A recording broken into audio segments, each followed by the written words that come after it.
Welcome back to the channel, guys. Today we are going to be talking about this book, a book that has completely changed my financial life: The Psychology of Money, Timeless Lessons on Wealth, Greed and Happiness by Housel. This book delves into the emotional and psychological aspect that influences our financial decision rather than focusing on strictly quantitative methods like budgeting and investing. The book aims to provide an understanding of how various factors such as our personal history, our risk tolerance, and our emotional well-being impact our financial choices. Morgan, the author of this book, emphasizes that success isn't solely about making the right choices, but is heavily influenced by one's mindset and behavioral traits. So, in this episode, I'll be sharing 8 unique lessons that I have learned from reading this book and how it has helped me improve my finances. First lesson is: no one is crazy. Understand personal context. In this book, Morgan explains that financial choices are often influenced by the unique histories and experiences of people. For example, personal history matters because your upbringing, including life experiences, would help shape your attitude towards money, which in turn affects your financial decision. For example, if you grew up in a family that had to move frequently due to rental issues, you place an immense importance on home ownership. Your decision may seem ridiculous to your peers who value experiences over assets, but to you, they make perfect sense. On the other hand, your friend, let's call him Mike. Say Mike prefers to spend his money on vacations. He probably came from a household where the parents were too busy to take family trips. Now he sees traveling as a form of nourishment which he has missed. In the book, Morgan used an example of two groups of people born around 20 years apart. He explains that if you were born in the 1970s, the S&P 500, which is an index fund that tracks the top 500 biggest companies in the US, increased by tenfold. However, if you were born just 20 years earlier, say in the 1950s, the market practically did nothing. So you can imagine people born in this two-time period will go through life having different ideas of the stock market. The people born in the 1970s are much more likely to invest in the stock market, while the people born in the 1970s wouldn't. The point here is that no one's financial choices are crazy. They are the product of their experiences and personal history. As everyone's financial decision makes sense when they are viewed through the lens of their own experience and life situations. Number 2, the role of luck and risk, the unseen factor. We all want to be successful, and we often look at successful people and think that we can be successful just by copying what they've done. However, the problem with copying other people's success is that we often underestimate the role that luck played in achieving their success. Take Bill Gates, the founder of Microsoft, for example. Although he's super talented and would have possibly found some other ways to become a billionaire. However, before starting Microsoft, he went to a school called Lakeside, which happens to be the only school in the country with a computer. This gave him the opportunity to start messing around with code and learning more about computers, an opportunity that only 1 in a million Americans had at the time. Even Gates himself said that if there had been no Lakeside, there would be no Microsoft. It goes to show that luck plays a huge role in achieving success, and you can't really copy someone else's success because there are different opportunities and circumstances involved in achieving their success. Instead, Morgan admonishes that we should look at a broad group of successful people and study the pattern that allow them to be successful. Number 3, never enough. Define your enough.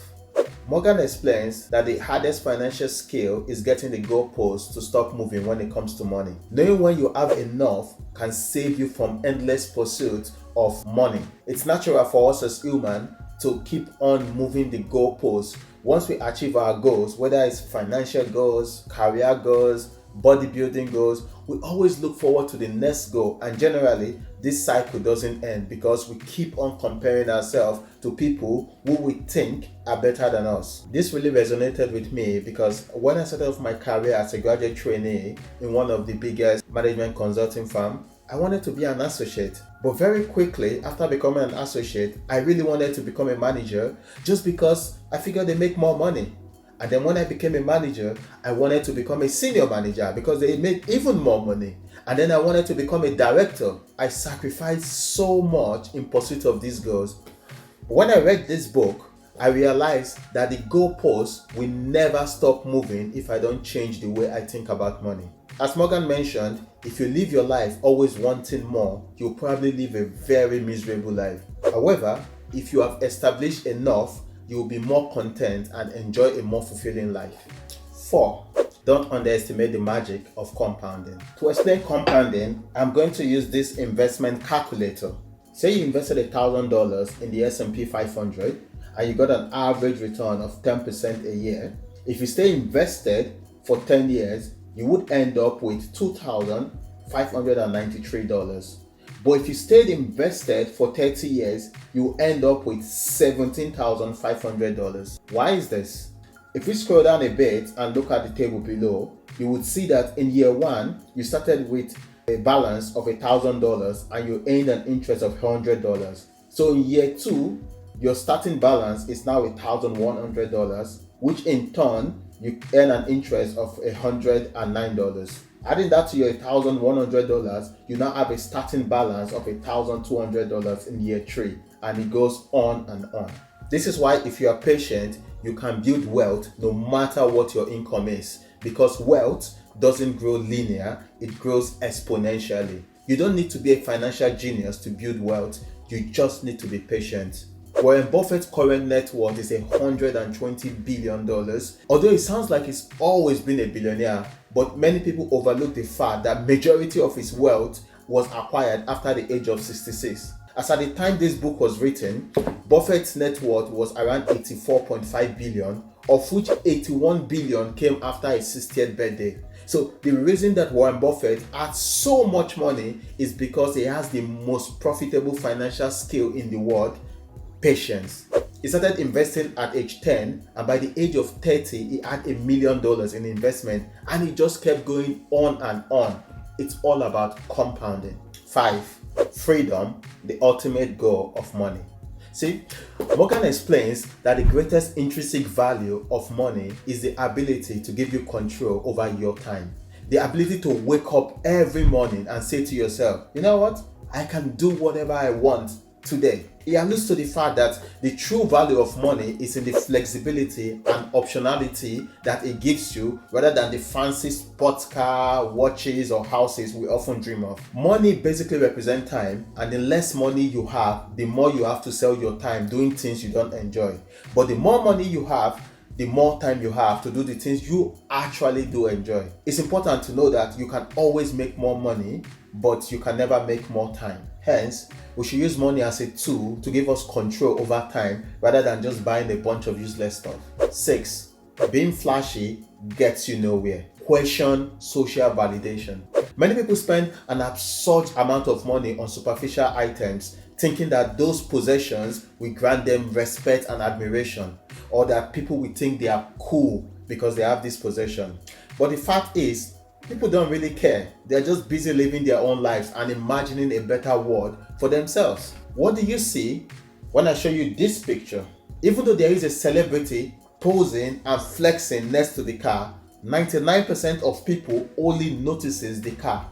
Sure, you might have glanced at Ronaldo, but quickly shifted your gaze back to the car. This is a classic example of the man in the car paradox. That is, when you see someone driving a nice car, you rarely think, whoa, this guy's driving a really cool car. Instead, you think, if I had that car, people would think I'm cool. Subconsciously or not, this is how people think. There is nothing wrong with having nice things, but don't think that having these nice things will grant you respect in life. It rarely does. And this is one of the reasons I sold my Range Rover. It costs so much money and I rarely use it. Most of my friends admire the Range Rover and gave nice compliments about the car, but not a single person ever complimented me or said anything remotely close to, "Hey Chika, you look so good in this car." Nope, not one single person. 7. Getting wealthy is different to staying wealthy. See, people often don't understand that getting wealthy and staying wealthy are two completely different things. Morgan writes that getting wealthy requires taking risks, being optimistic, and putting yourself out there. But staying wealthy requires the opposite of taking risks. It requires humility and fear that what you've made can be taken away from you just as fast. For example, if you have $1,000, of course you should be taking risks in the stock market, in crypto, and plenty other investment vehicles just to make more money. But if you had $1 million or even $10 million, you wouldn't really be taking unnecessary risks in the market, would you? I mean, it would be silly to put 100% of your $1 million in Bitcoin, even though Bitcoin has been projected to quadruple in the next couple of years. The heartache and sleepless nights are just not worth it. 8. Wealth is what you don't see, hidden assets. Morgan explains that being rich and being wealthy are two completely different things. Being rich is a very visible thing, just like your fancy sports car, your nice watches, and your first class plane tickets. Being wealthy, on the other hand, is something that is invisible. It's the sports car not purchased. It's the wristwatches not worn. It's the first class plane ticket upgrades declined. Morgan emphasizes that the cornerstone of wealth is built on what is not seen. This includes savings, investment, financial planning.